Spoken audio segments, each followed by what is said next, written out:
Hi, this is Michelle Newton, and this is my review for the Leadership Trait Questionnaire. And it was very interesting in the information that I obtained from asking people what their opinion was and their rating for me.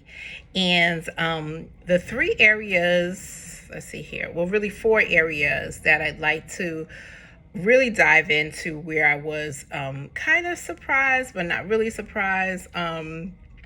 It's really three questions. The perceptive, which is discerning and insightful, self-confident, believes in herself and her ability, and self-assured, is secure with self and free of doubts. So those three were the lowest of the ratings. And so I was surprised because I feel like I am self-confident in what I do, how I carry myself in a leadership area. So, and maybe the self-assured part, I really felt like that was reflective of yourself when you have some doubts. And so getting a lower rating in that area made me realize that maybe I'm thinking that I am projecting something different than what I really am projecting. So when I do have those self-doubts, maybe that is coming across and people are seeing that. And so I was very surprised.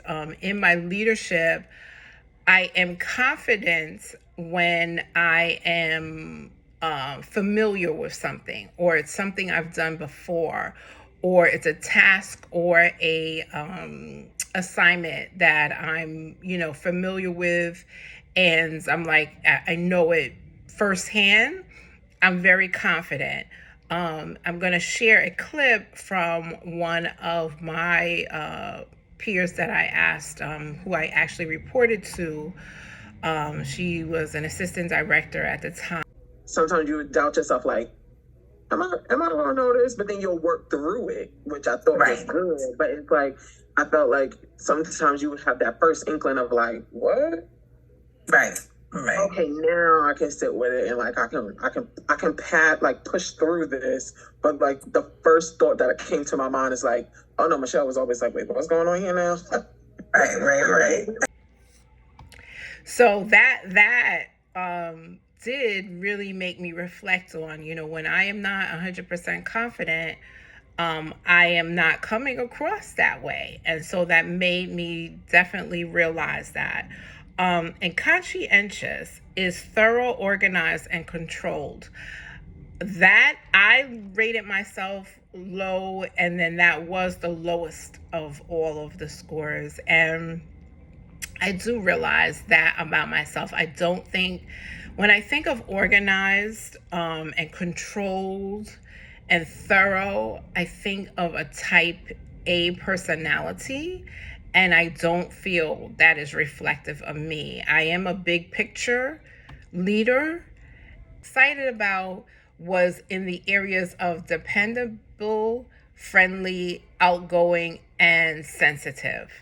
In this higher ed role that I'm in, those are really great leadership qualities that you need in dealing with finances and students with their financial aid.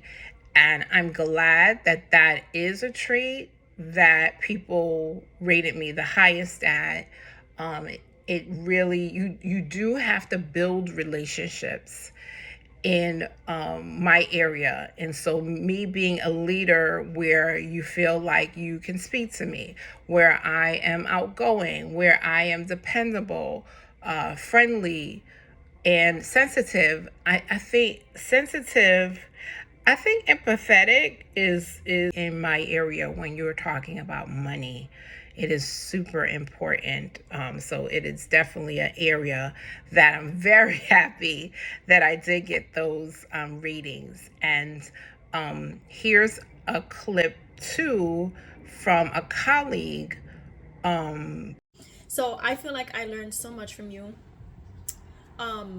We would have our leadership in our office when we worked together, But I knew when there was something new going on, we would get word from our leadership, but I would look to you, like, what is the game plan? How are we going to get this task accomplished? And two examples of this that I can think of is when we had to start working at the swing office and when we needed coverage for our front desk reception office. So I remember that it was you and another colleague, Theo, who came up with a schedule to set order in the office. So we all knew where we had to be at any given time, and it also helped to keep us all accountable of each other. So I would say that you are a born leader, and leadership is just something that fits you and suits you so well. It comes very naturally to you. I do think everybody flocks to you because you do give us a sense of comfort. You give us a sense of clarity and reassurance, and I think those are all great qualities for a leader. So, I think my biggest takeaways are in my leadership so far in my career in higher ed. There are definitely areas that I want to improve. Being in a new role, that I'm now in a new school and also a new role for myself. This helps me realize how my leadership style and the traits that I have to be a leader, and to really work on areas that I have room to make improvements. I'm excited to revisit this maybe a year from now, after we finish class, and see what the rating would be.